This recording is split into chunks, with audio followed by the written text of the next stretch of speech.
We begin our story in 2000 BC with the city of Salem of the legendary Melchizedek.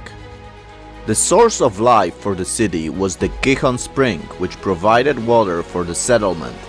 The name Salem means peace, and archaeologists have found no walls from this time period. Some believe that at this time there was a temple standing on the eastern hill.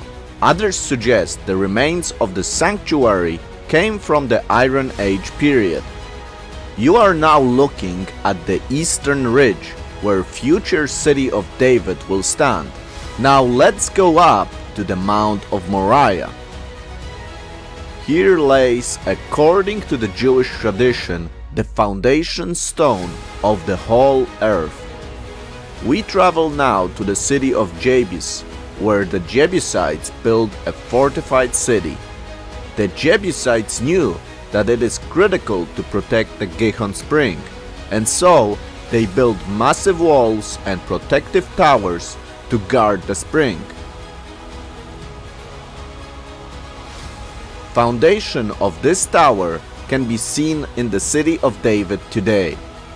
It is also believed that the Jebusites built supportive structure on which their fortress stood. In the Bible, it is identified as the Fortress of Zion. The top of Mount Moriah was transformed into a threshing floor.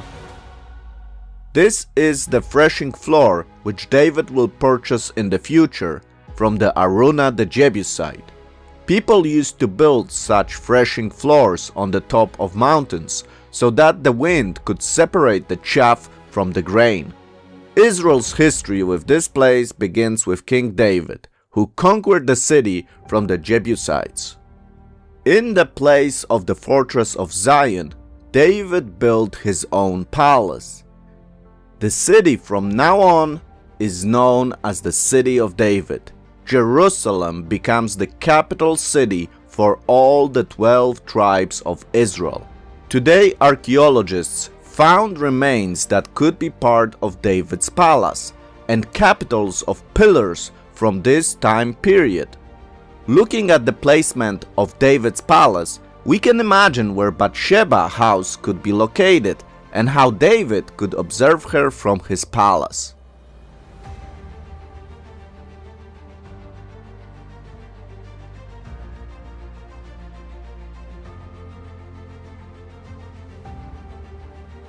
As mentioned before, on the top of Mount Moriah, David purchased the threshing floor of Araunah the Jebusite and built an altar to God.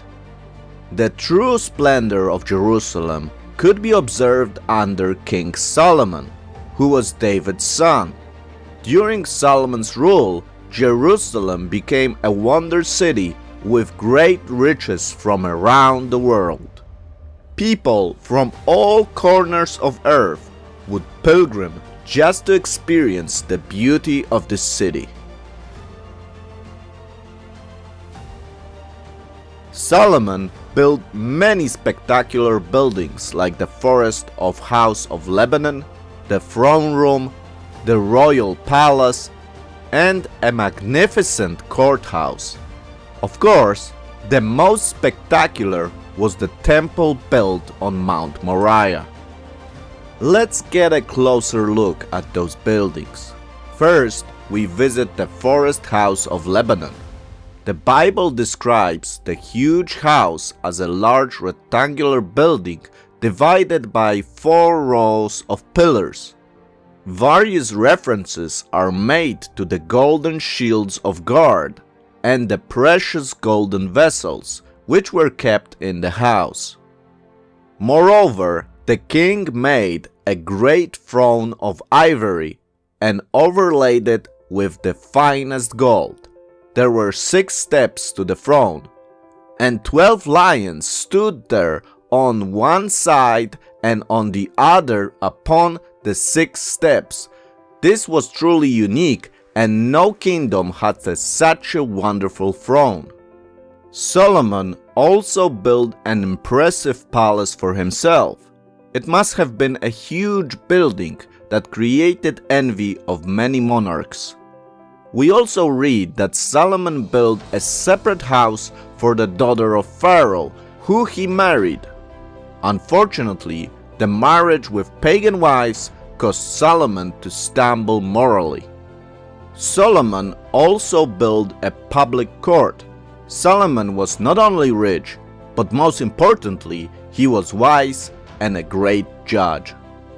The temple, of course, was a jewel on Solomon's crown. Solomon made sure that the house of God would be very impressive and exhibit the splendor of the God of Israel.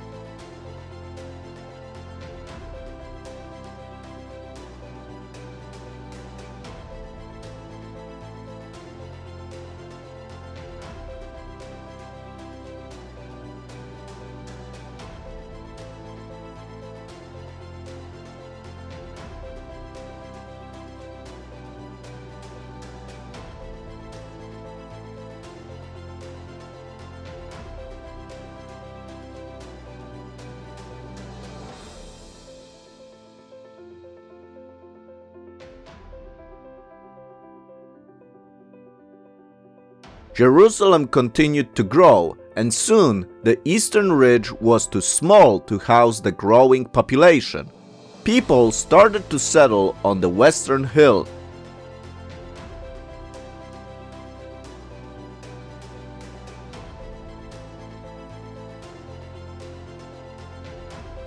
King Hezekiah builds walls to protect the new neighborhood. It was also believed that Hezekiah built a new royal palace on the western hill.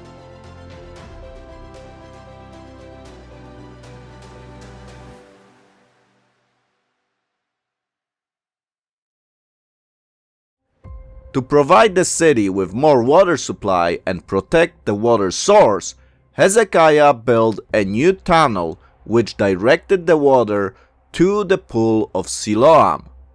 Today, you can travel through this tunnel in Jerusalem.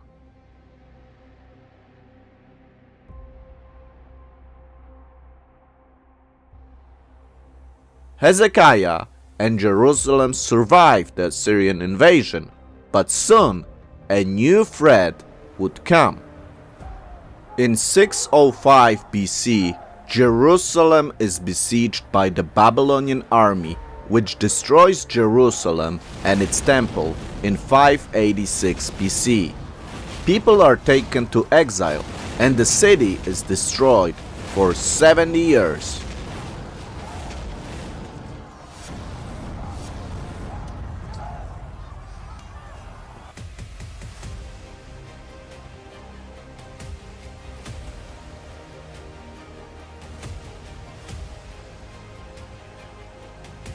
However, after 70 years, God brings the Jewish people back to Jerusalem. They begin rebuilding and start to build the second temple. Despite many dangers, the work is completed, and the Jewish people once again have their capital.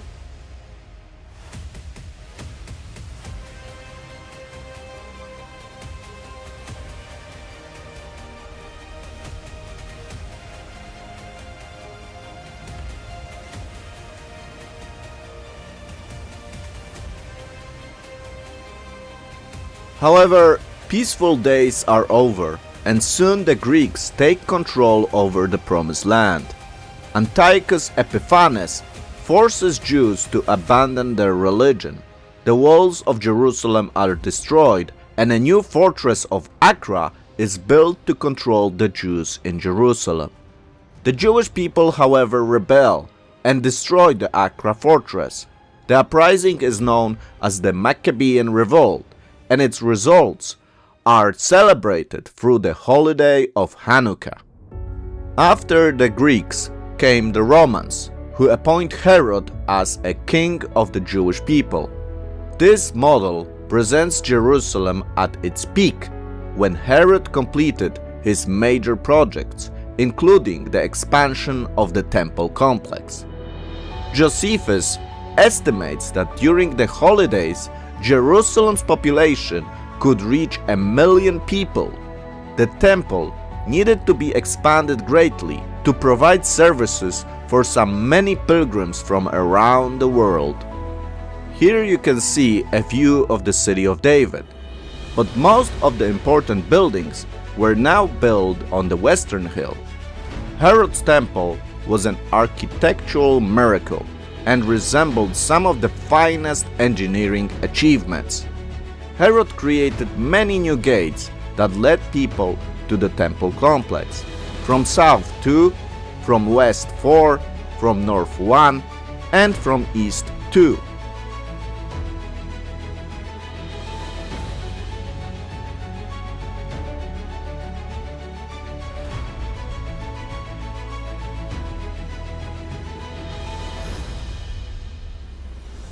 It is believed that there was a special bridge that connected the temple with the Mount of Olives. On the Mount of Olives, a special sacrifice of the red heifer was performed. Now we are traveling north beyond the city walls. It is here that some believe the location of Golgotha was.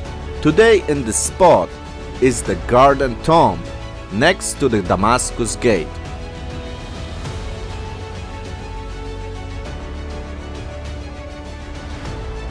The second and more accepted location of Golgotha is where today the Church of the Holy Sepulchre stands. In those days, this place was also behind the city walls. Herod's palace and his three impressive towers would stand where today you can see the David's Tower. From here, Herod had a nice view of the temple. We are now north of the temple, where in those days the pools of Bethesda stood. Many people believed the waters of those pools had the power to heal.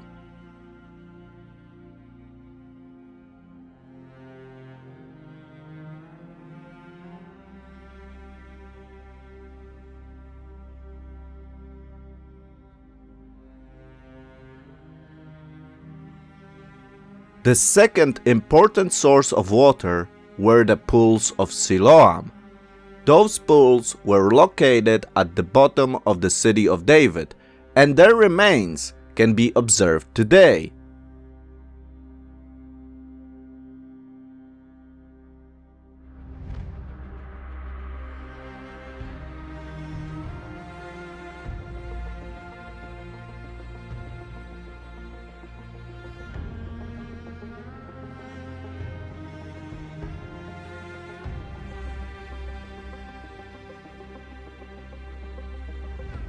Here is another look at Herod's palace. It is believed that the Roman procurator would be housed here when he visited Jerusalem from Caesarea. On the rock scarp on the north to the temple, the Antonia fortress was built and overlooked the temple activities. Below, the Romans had additional barracks for soldiers and a separate water source. This water pool is called the Struthion Pool and can be observed today in the western tunnels under the modern Temple Mount complex. In 66 AD, the Jewish people rebel against the Romans. The rebellion is pacified by Roman legions, who eventually destroy the temple and burn Jerusalem. The Romans throw huge stones on the streets from the Temple Mount. The majority of the Jewish people are killed and the rest are taken as slaves. In 136 AD, another rebellion begins, known as the Bar Kokhba revolt. Again, the Romans suppress the rebellion. Emperor Hadrian changes the name of Jerusalem to Aelia Capitolina and tries to convert the Jewish city into a new Roman pagan city. Hadrian builds a temple to Jupiter on the Temple Mount and the temple of Aphrodite on the site of Golgotha.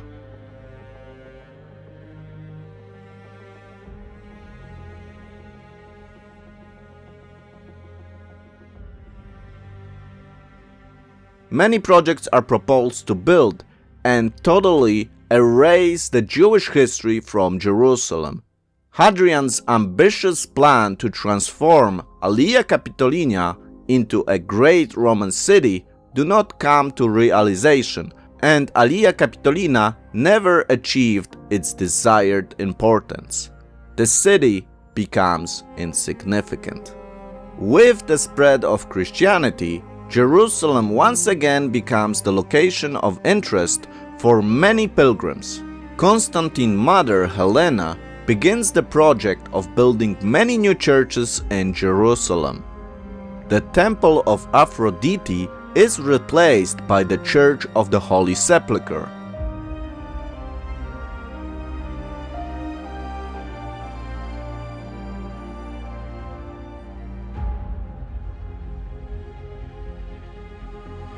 The main street in the city is now the Cardo, which ran from north to south. You can see parts of this road in the Jewish quarter in Jerusalem. Thanks to the Madaba map, we can reconstruct much of Jerusalem from this time period.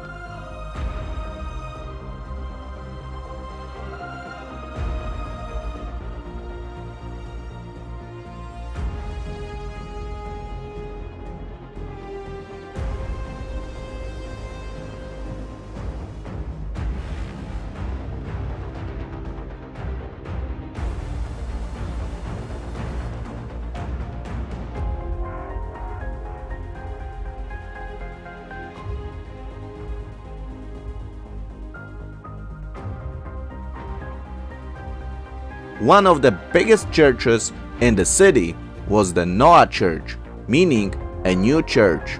Also, the remains of this structure were found in Jerusalem.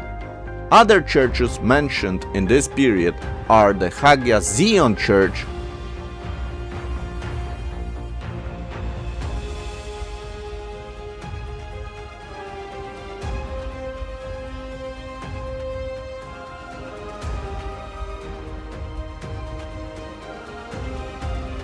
the Monastery of the Virgins, south of the Temple Mount,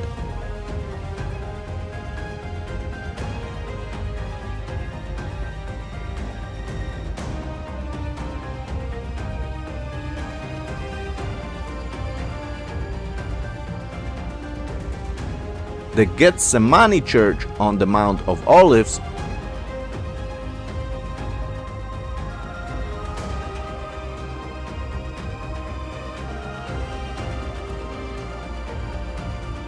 and the Church of Saint Mary next to Bethesda Pools.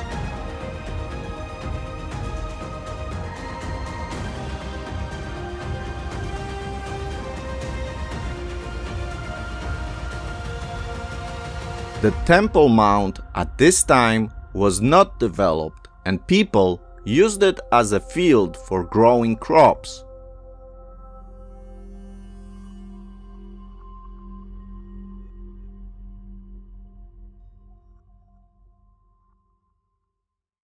The last church I want to present you is the Siloam Church next to the Siloam Pools.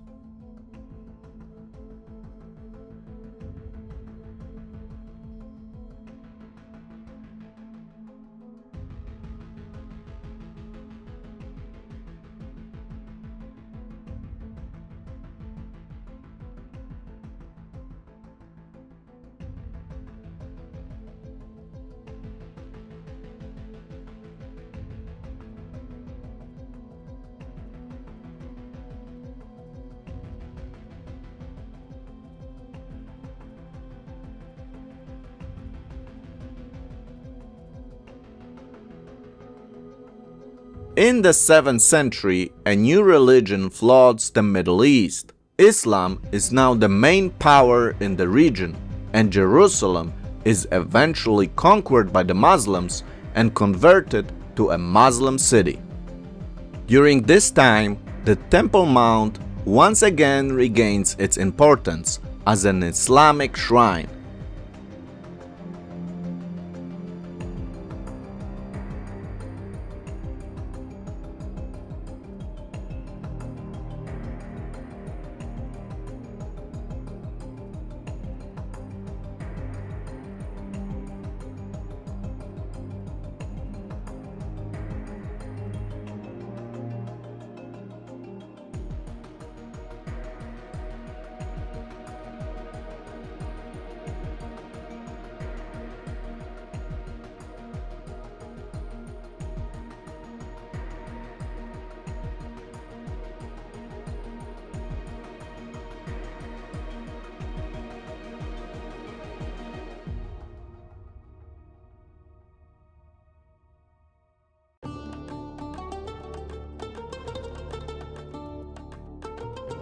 the Al-Aqsa Mosque, is built from where, according to the Islam, the Prophet Muhammad travels to heaven.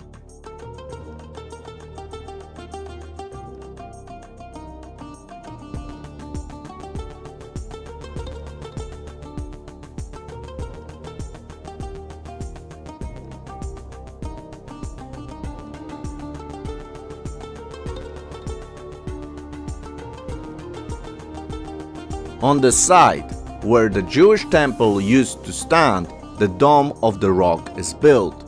The dome covers the foundation stone.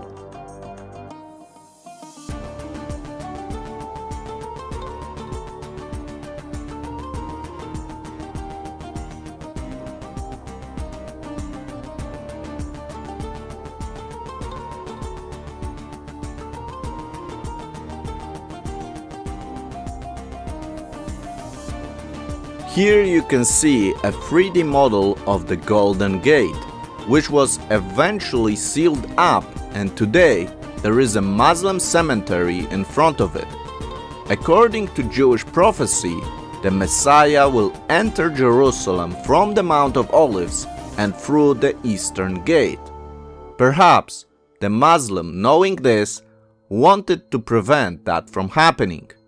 The modern Golden Gate is believed to be standing on the remains of the original Eastern Gate from Hezekiah times.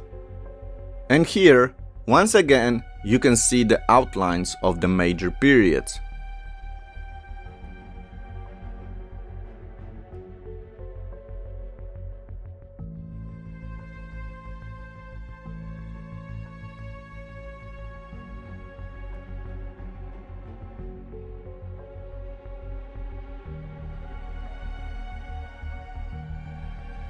Here is a modern view of Jerusalem looking from the east.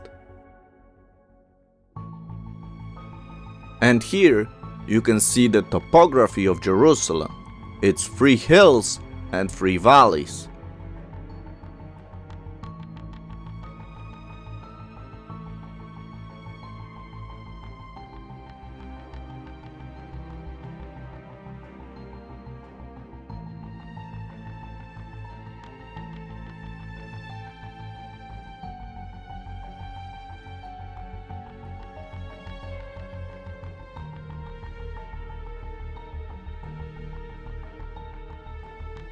And here once again, the view of Jerusalem, showing the hills and valleys in a modern perspective. Thank you for your attention. I hope you enjoyed this episode. This episode was possible thanks to many hours of creation of 3D models that took me many days. This is of course still a project in progress, and I hope to make it even more interesting.